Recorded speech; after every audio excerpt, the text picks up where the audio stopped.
Good morning, everyone, and welcome to the Hokyoji Sunday morning Dharma talk.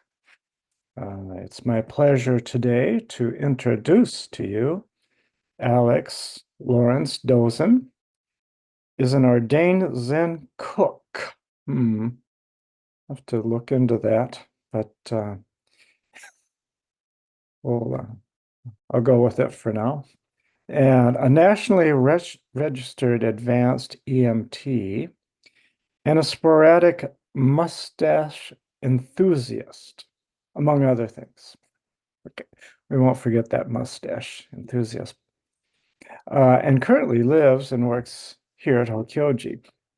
His interests lie in finding rest and being at home in the in-between places and the processes of self-discovery, expression, and connection. His spiritual animal is a turtle, and he enjoys weightlifting and walking barefoot on the Midwestern prairie grass. Yeah, that walking barefoot on the Midwestern prairie grass is not something we've had a discussion about as lately, but we might have to take that up sometime with our tick situation here. Not we need really good role models around here. So anyway, we'll take that up privately, Dōzen, in the future.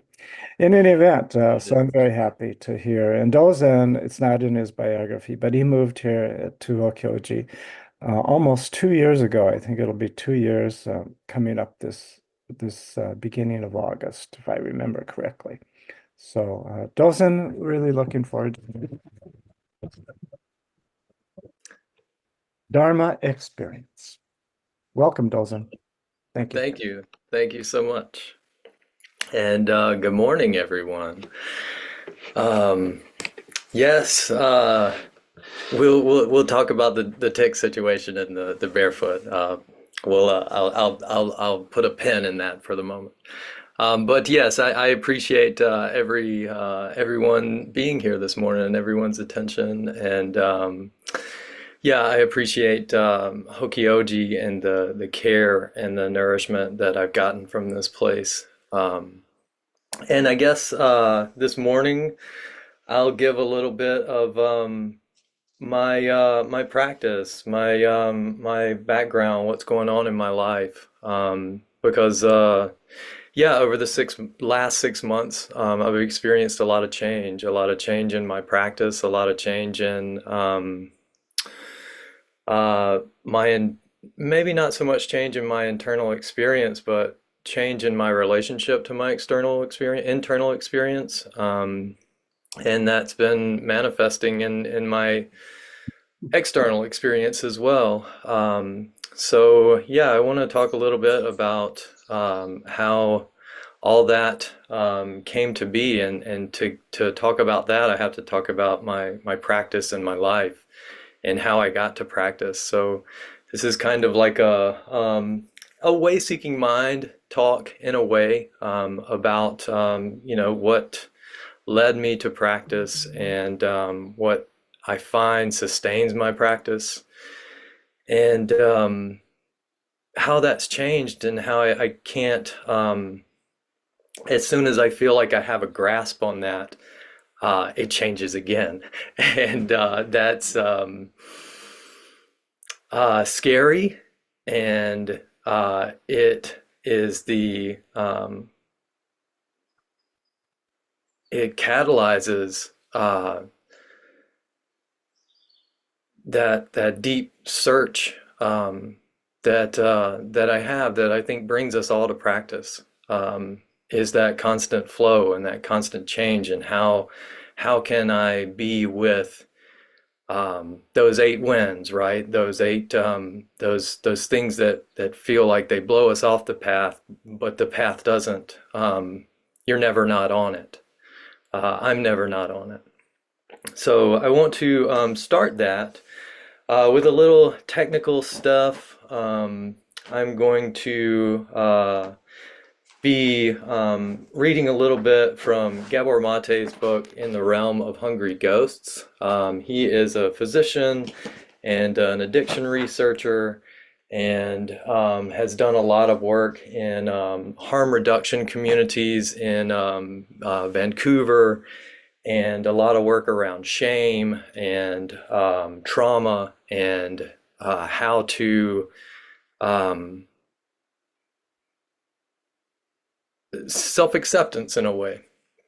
And that's been really instrumental in my thinking over the past really like 3 months. It has been really eye-opening to look at myself in a way that is more friendly and more accepting of my internal experience, my emotional states. So, just to give a little background, I've been in recovery for about 10 years, actually longer than that, but I've been living in sobriety for 10 years. And this is a talk that I have long dreaded, or even this is an integration that I have long dreaded doing. What I found worked for a while was compartmentalization, Zen, and then there's recovery, and not mixing the two. And that being, in my mind at least, like dangerous because that would set up expectations for my practice. And that would be some external goal is to maintain sobriety through Zen. And I've always had a lot of resistance to bringing those two together. Uh, and I'm finding that pushing away or that attempt at compartmentalization just creates a lot of turmoil, and it creates just a lot of push and pull within me, and that manifests itself as anxiety. And anxiety has been something that has been my companion for many, many years. I can think back at 6 and 7 and having these really huge emotions, and I was alone a lot as a kid, and that yeah, just having this really big like intensity in my sternum right below it, and for years and years, um, substances, people, sex, relationships, practices have stuffed that down and helped me manage that anxiety. But eventually I found that that doesn't work. Um, so this is not exactly a Buddhist or a Zen talk, but it fits in the context of my life and what I'm going through and what I want to share. So if you'll, yeah, just humor me for a couple of minutes. I'm going to read a little bit from this book, and then I will tell you a little bit about what I was telling Bo this morning is my favorite subject, and that's myself. And I don't really know how to talk about myself, but we're going to figure it out. So here we go. So this is the fourth part of Gabor Mate's book, and it's the ecology of healing. And he begins with a quote from Naguib Mahfouz, who wrote The Palace of Desire in the 50s. It's about like a coming of age story of from Egypt and what all was going on there in a big revolutionary time. And this starts as the problem's not that the truth is harsh, but that liberation from ignorance is as painful as being born. And so Gabor Mate begins, in cultivating loving kindness, we first learn to be honest, loving, and compassionate towards ourselves, writes the American Buddhist nun Pema Chodron. Rather than nurturing self-denigration, we begin to cultivate a clear-seeing kindness. Chodron also suggests it's a good idea to lighten up. Being able to lighten up is the key to feeling at home with your body, mind, and emotions, to feeling worthy of living on this planet. In addition to a sense of humor, a basic support for a joyful mind is curiosity, paying attention. Happiness is not required, but being curious without a heavy judgmental attitude helps. If you're judgmental, you can even be curious about that. Posed in a tone of compassionate curiosity, why is transformed from rigid accusation to an open-minded, even scientific question. Instead of hurling an accusatory brick at your own head, I'm so stupid, when will I ever learn? The question, why did I do this again, knowing full well the negative consequences, can become the subject of a fruitful inquiry, a gentle investigation. Taking off the starch uniform of the interrogator, who is determined to try, convict, and punish, we adopt toward ourselves the attitude of the empathic friend, who simply wants to know what's going on with us. The acronym COAL has been proposed for this attitude of compassionate curiosity. Curiosity, openness, acceptance, and love. I wonder what drove me to do this again, he says. The purpose is not to justify or rationalize, but to understand. Justification connives to absolve the self of responsibility. Understanding helps us to assume responsibility. When we don't have to defend ourselves against others, or, what's more, against ourselves, we are open to seeing things how they are. I become free to acknowledge the addiction the moment the fact of having behaved along addictive patterns no longer means that I'm a failure as a person, unworthy of respect, shallow, and valueless. I can own it and see the many ways it sabotages my real goals in life. Being cut off from our own natural self-compassion is one of the greatest impairments we can suffer. Along with our ability to feel our own pain, go our best hopes for healing, dignity, and love.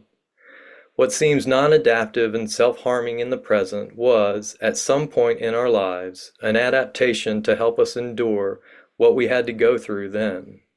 If people are addicted to self-soothing behaviors, it's only because in their formative years they did not receive the soothing they needed. Such understanding helps delete toxic self-judgment on the past and supports responsibility for the now.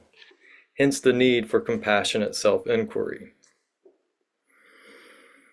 Had I been able to be honest with myself, and had I been prepared to accept vulnerability, I would have declared at many stages of my life, I'm scared, I'm so very scared. My anxiety clothes itself in concerns about body image or financial security, doubts regarding lovability or the ability to love, self-disparagement and existential pessimism about life's meaning and purpose, or, on the other hand, it manifests itself as grandiosity, the need to be admired, to be seen as special. At bottom, it is nameless and formless. I feel sure it was forged in my chest cavity, somewhere between my lungs and my heart, long before I knew the names of things. Do I have reasons to be anxious? By its very nature, chronic anxiety has nothing to do with reasons. First it springs into being, and much later, once we develop the ability to think, it recruits thoughts and explanations to serve it. In contrast to healthy anxiety, for which a better word is fear, and this is felt in the face of danger, like the fear a gazelle might experience in the presence of a hungry lion, or that a small child might feel when his parents are not in sight. Chronic anxiety is not rooted in the experience of the moment. It precedes thought. We may believe we're anxious about this or that, body image, the state of the world, relationship issues, the weather.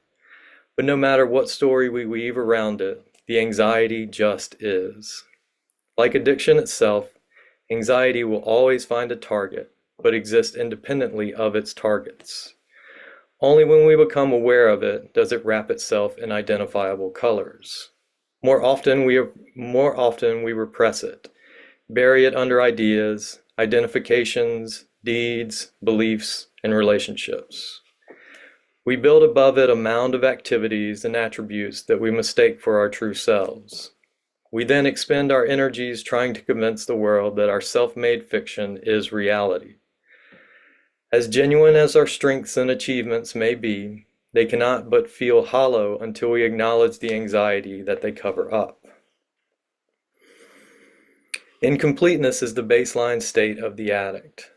The addict, I believe, either with a full awareness or unconsciously, that I am not enough. As I am inadequate to face life's demands or to present an acceptable face to the world. I am unable to tolerate my own emotions without artificial supports. And I must escape the painful experience of the void within through any activity that fills my mind with even temporary purpose, be it work, gambling, shopping, eating, or sexual seeking.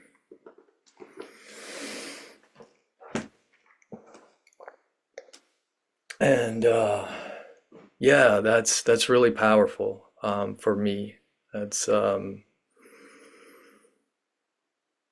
my life and that's my practice in a nutshell. It's it's piling on to the deep well that anxiety is just the top of. And in that well, it's like a bottomless pit with like this really deep water, and in that water are these really strong emotional states of sadness, of loneliness, of these deep, deep wounds of abandonment and not feeling whole. And so, yeah, throughout my life, with sports, with drugs, with alcohol, with sex, with practice, it's keeping that anxiety at bay, tamping that down. And it's not really wading in those waters, and not, it's fear-based. And yeah, yeah, that takes a toll, and that's taken a toll on me. And for this talk, I've been reading a little bit of Ben Connolly's Yogacara, Vasubandhu's Yogacara, and what has been really helpful and has stuck out to me is the integration of early Buddhist practice and Mahayana practice, and that's just sitting in the non-dual state of silent illumination or shikantaza, and also doing the work, this deep emotional work, this really mining and experiencing and paying close attention to internal states. And for a long time, throughout my practice over the last 10 years, 9.5 years,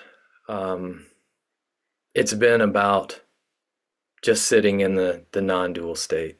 And that was great. And I really appreciate that. And also, I've neglected a large part of the equation, you know. And so yeah, a little bit about me. I grew up in Mississippi. My parents were both professionals, very hardworking people. They were good providers, and this is now I just felt a flash of anxiety and nervousness because this is recorded. So I'm gonna be yeah. So anyway, my parents were good parents, and also they were very focused and professional and driven people. And yeah, I was a kid. I had big emotions.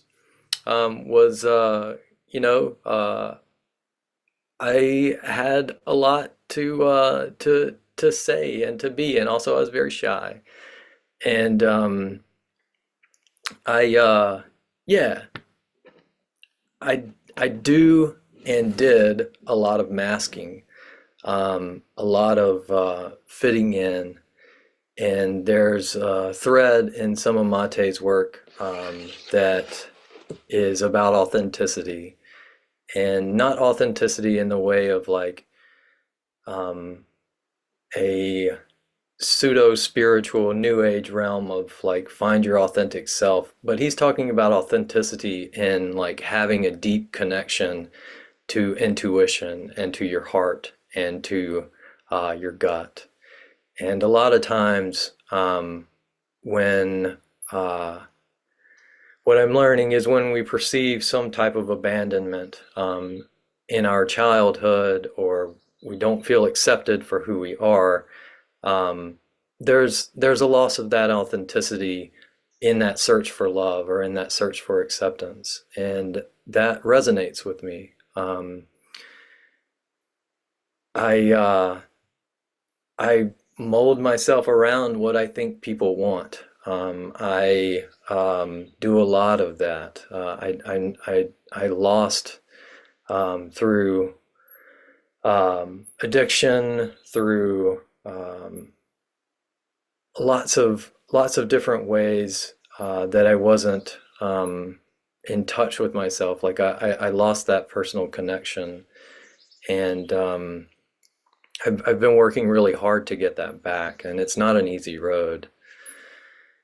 So yeah, I grew up and played sports and went to college, and that didn't it didn't really work out for me. I wasn't really into to school at that time, and a lot of that was uh, responses to um, the way that I interpreted this this hole in myself, and it was the best way that I knew how to do that at the time.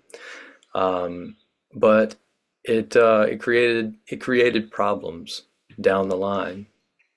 But yeah, so I went to Ole Miss and then moved to flash forward a couple of years, was working for UPS. I really enjoyed working with my hands and physical labor, and to be able to kind of yeah, let my brain space out and think about kind of what I wanted to think about. And that those working with my hands and using my body and somatic experience kind of supports that for me.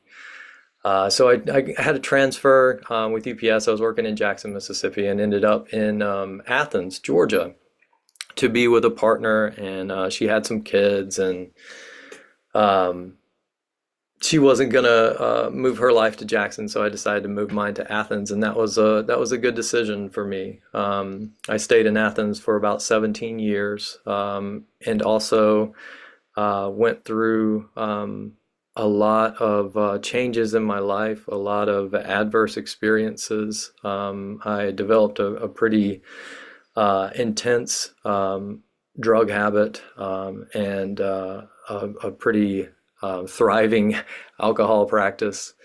And around 2012, that started to come to a head. And in 2013, I got arrested for the second time for driving under the influence. And I went to jail, lost my license for about 4.5 years, and had to go, or actually opted into a drug court, which I had to do 2 drug tests per week for 2 years, and had 3 nightly per week commitments to show up for counseling and court reports and all kind of stuff. And I lived about 7 miles away from the courthouse and from where I was assigned to take drug tests and all of those things. So I got very uh, used to and really took to riding my bicycle.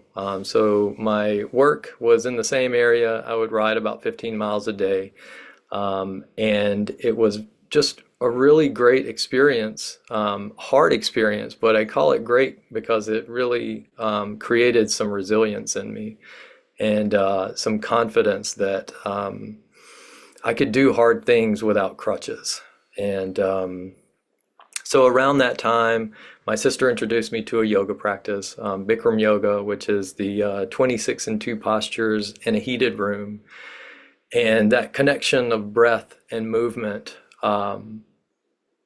created a lot of space, and was very instrumental in like being back into my body and feeling my heart and my feelings for the first time in a really long time.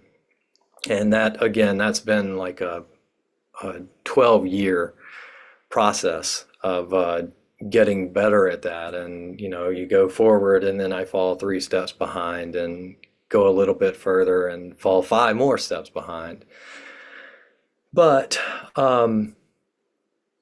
that coupling of the two, movement and meditation, was very meaningful to me. I started sitting with the Athens Zen group, which is a lay group in Athens that's been around since the I think 1999, and started sitting with them in 2015, and I began a daily practice of meditation. I wasn't exactly doing shikantaza, but I was doing some form of meditation sitting in 2014, and it was just it was like being introduced to yoga, except sitting with everything that comes up and just doing my best not to move and just being there with it, was, yeah, it was transformative in my life. And it seeped into my bone marrow in a way that's been really, really meaningful and important to me. So anyway, started sitting with the Athens Zen group, and in 2020 or late 2019, our lay teacher decided to step down and retire. And there was kind of a void there. We didn't really have a lot of organization going on. And we were just kind of, yeah, just making it and meeting, and which that would have worked. And then we came upon 2020, and everything kind of just, you know, it stopped. And we had to move everything onto Zoom, but we didn't have a lot of organization there. We didn't have a lot of support. And for better or for worse, I tend to gravitate towards leadership positions. And a lot of that has to do, again, with feeling that wanting to be needed, wanting to be to earn love and earn acceptance. And so a lot of the things that I find myself into, I want to push it all the way. You know, I want to be the expert. I want to completely dive into that thing and know all about it at the expense of a lot of other parts of my life. And there are ways that has really worked out in a really beautiful and positive way, and there are ways that it hasn't. And the Athens Zen group is a way that it has worked out in a really beautiful and positive way. We came together and became much closer through these Zoom boxes, I believe, than we had been for a little while in person. And so we did that. And 2021, I met a priest that was in Atlanta, Dike Barlow, and started practicing with him through a mutual friend, and really got taken and fell in love with the practicalities of formal practice and the ritual and service, and wanted to explore that more. And so he was doing his angos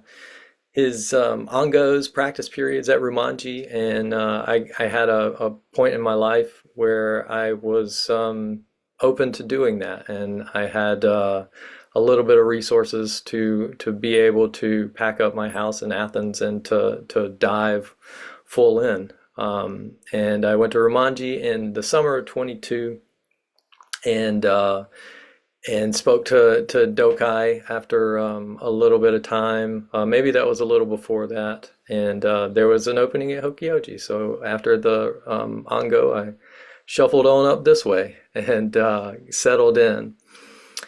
And here I met the man who I would end up working with, Daigaku Rume.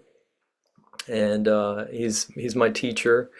And in a kind of a whirlwind, I ordained in May of 23.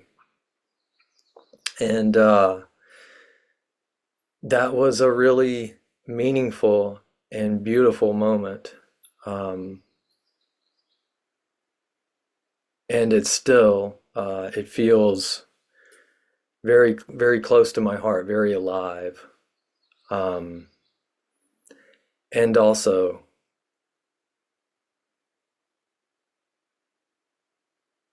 over the past year, and really over the past 6 months, there's something really heavy there for me. And there is a loosening of the grip of that grasping and that clinging and that importance of that formality, that container. I'm becoming less and less interested in Soto Zen and in Buddhism than of what we're pointing at and what we're trying to do, and that is live a life that is that lessens suffering for ourselves and for other people, and to live an awakened life and pay attention. And I'm finding other ways where that's manifesting in my life in practice. And so I tell you all that to say a decision that I've made recently that has been it's been a really hard decision. But it feels like it's the right thing for me to do right now, and that is to step back from formal practice. And I will not be practicing as a priest for, I don't know. I don't know. And so that feels big to me. And also there's a big release, and there's a relief in that. And what that will look like in the future, I don't really know.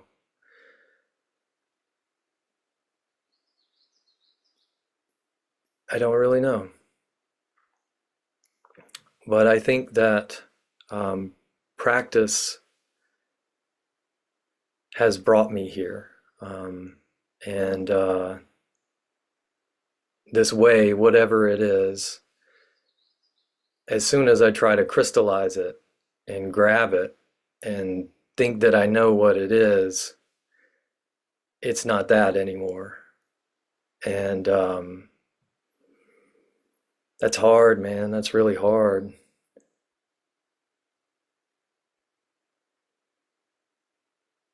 And it's heartbreaking.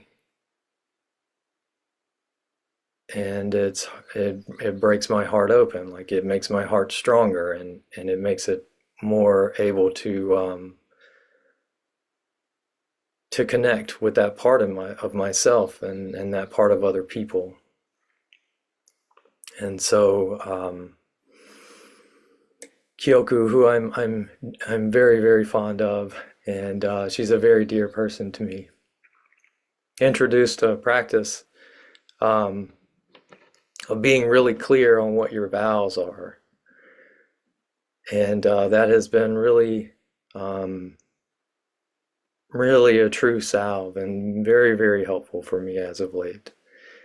And I realized that through the practice of Zazen and movement and meditation, what I've always looked for is discovery of myself and to be able to express that. And through both of those things, to really connect and to touch that part of myself. And when I do that, I'm able to connect with other people in a more authentic and genuine way. And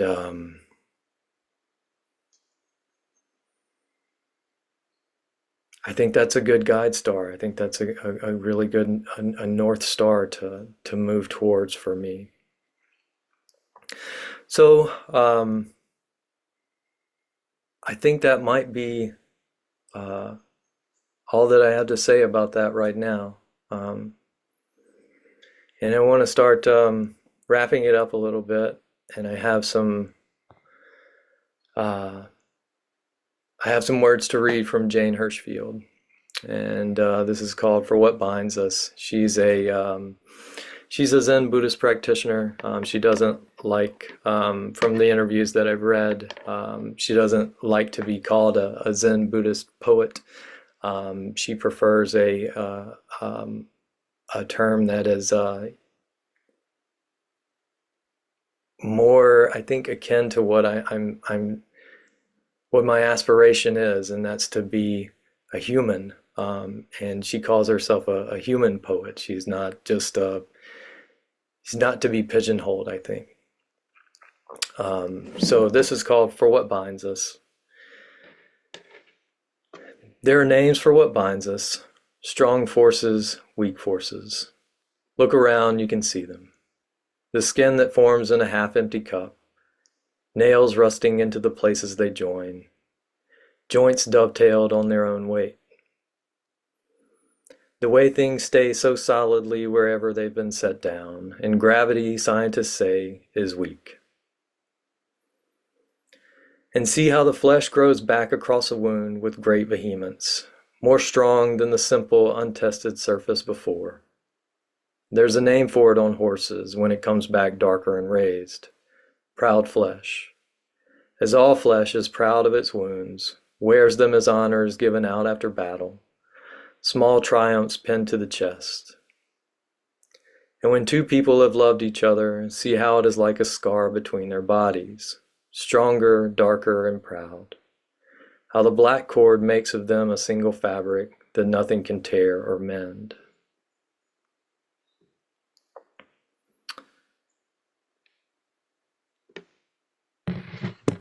And this is the last thing I'll read. It's from Franz Wright, and he wrote an anthology of walking to Martha's Vineyards, and this was I think early 2000s, and it's about recovery, and it's about forgiveness and acceptance and vulnerability and appreciation, and it means a lot to me. And I read it not too long ago in the kitchen. And it's called One Heart. And it starts, "It is late afternoon, and I have just returned from the longer version of my walk nobody knows about. For the first time in nearly a month, and everything has changed. It is the end of March. Once more I have lived. This morning a young woman described what it's like shooting coke with a baby in your arms. The astonishing windy and altering light and clouds and water were, at certain moments, you. There is only one heart in my body. Have mercy on me."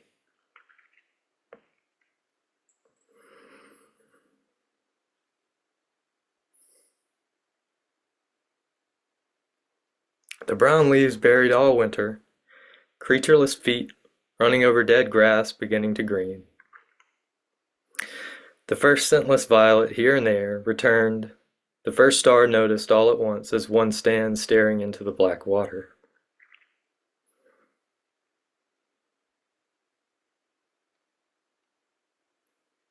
Thank you for letting me live for a little as one of the sane. Thank you for letting me know what this is like. Thank you for letting me look at your frightening blue sky without fear, and your terrible world without terror,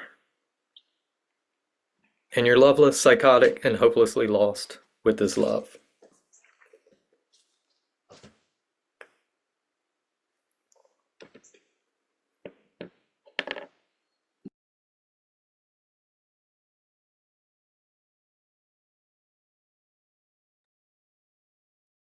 Thank you, Dōzen.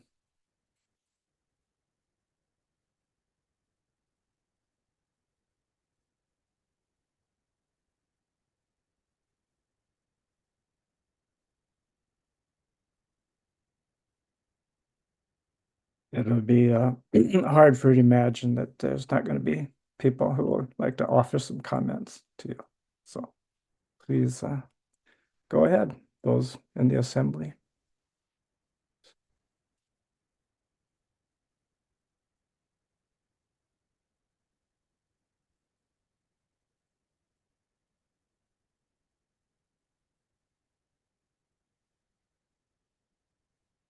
I've never been that good at silence, so I'll speak up.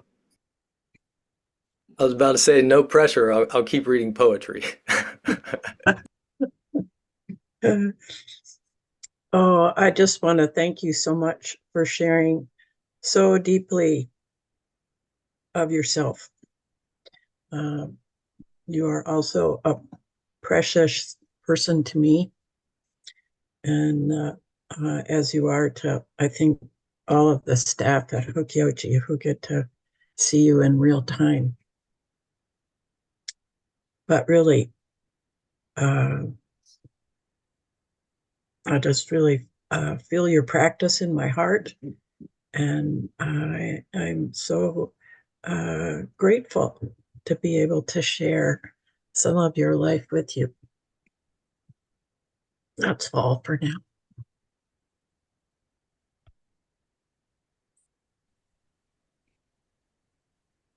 Dōzen, it's GD. I'm kind of in the dark. There's been a storm here as you've been talking. There's been thunder and lightning, and lots of rain. And to me, it really is honoring of your talk and the strength and the force of your talk. I'm very grateful for your practice, and I'm grateful for your vulnerability, your public vulnerability, because really, we're all vulnerable, whether we are saying we are or not. And to bear witness to your vulnerability supports my vulnerability and my vow. And I also want to say, you said, I don't really know where to go or what to do. That is the practice for all of us. It's the most intimate, as we know by the koan that says not knowing is most intimate. So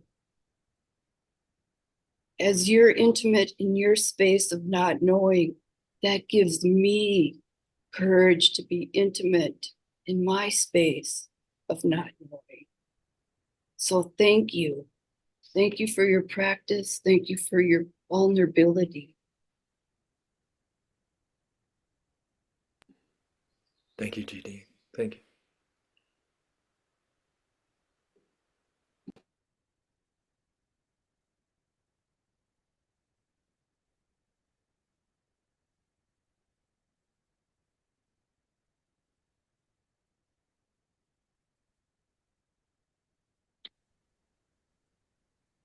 Yeah.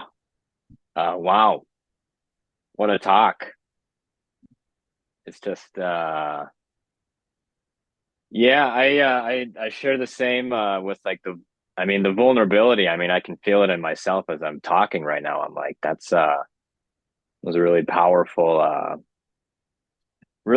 talk and really brave to do that, and in front of everyone on Zoom, and to really show yourself like that. I mean, that's really admirable. And I think for me, just less words is better, because I can just like, I'm just holding that and really feeling that, and that's kind of yeah, it's a special tender moment. So thank you very much for the talk, and as always, we'll continue practicing in whatever way that looks like. So it's been a pleasure the last 2 years, and continue on. So yeah, really special bond. Thank you. Thank you, Bo. I love you, man. Thank you. Yeah, you too.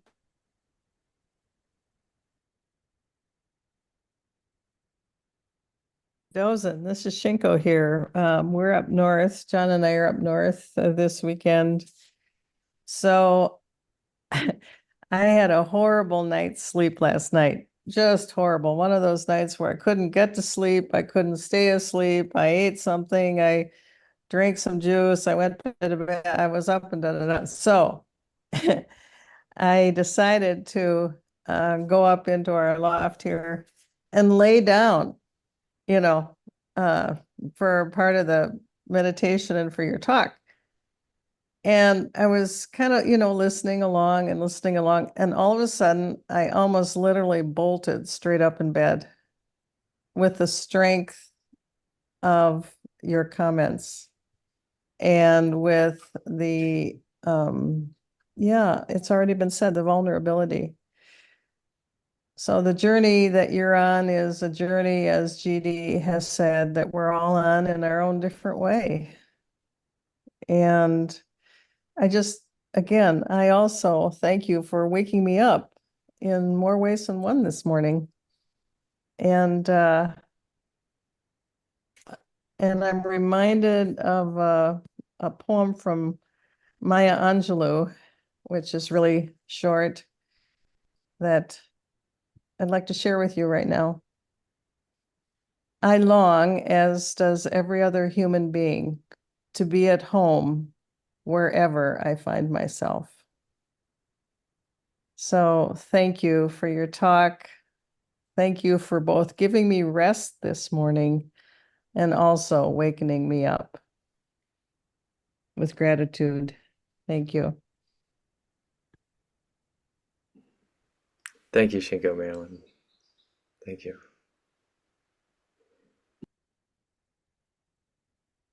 Those are not a lot of words from me, other than all of the courage that it took, and as was said, the vulnerability to be who you are and share that with us today. Just in deep appreciation. Thank you. Thank you, John. That means a lot, man.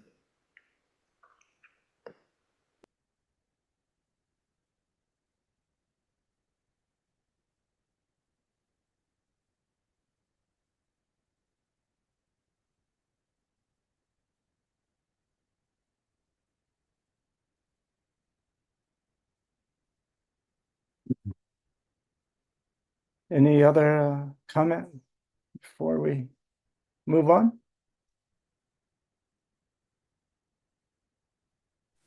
All right.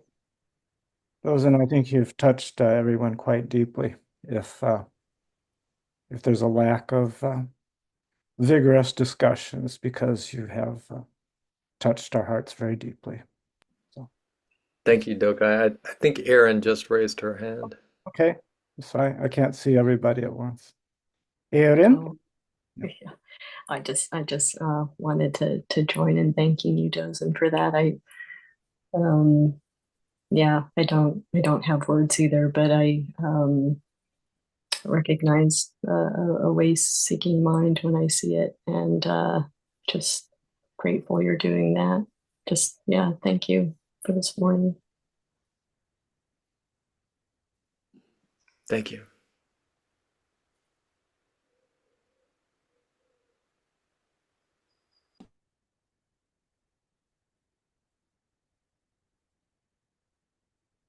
Yeah, the vulnerability piece. I wonder if there might be a hiccup for this being uploaded onto the YouTube channel.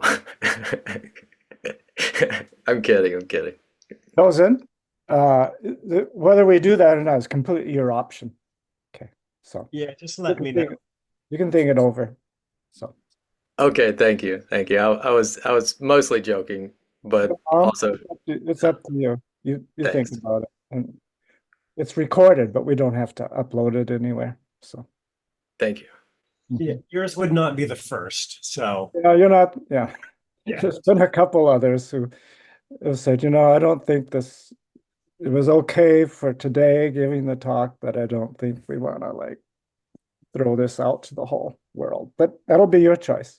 It's just your choice. So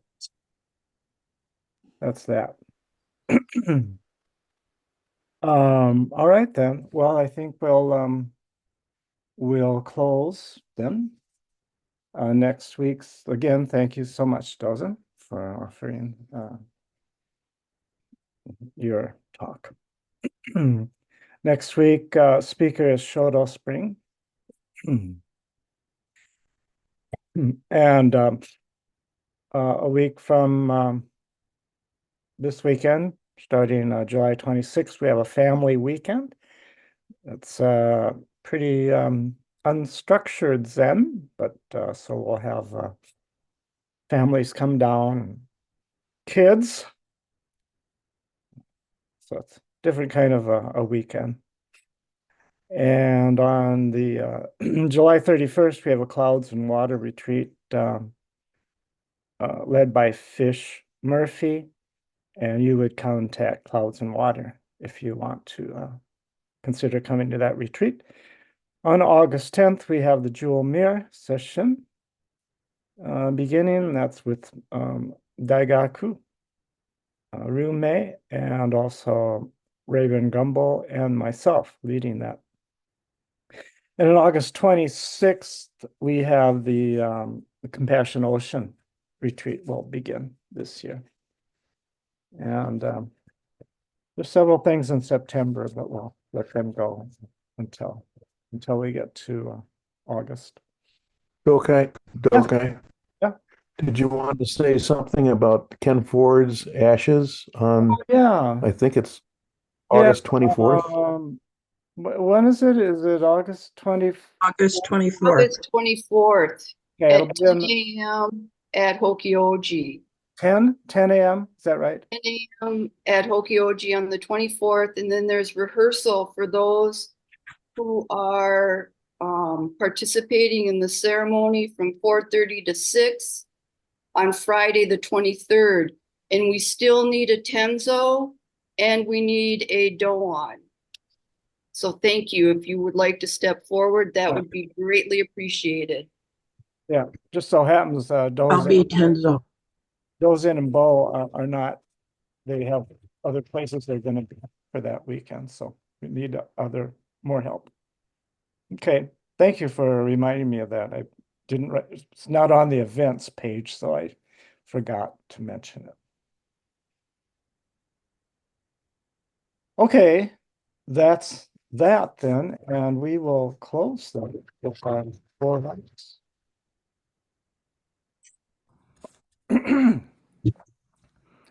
Beings are numberless. I vow to free them. Delusions are inexhaustible. I vow to end them. Dharma gates are boundless. I vow to enter them.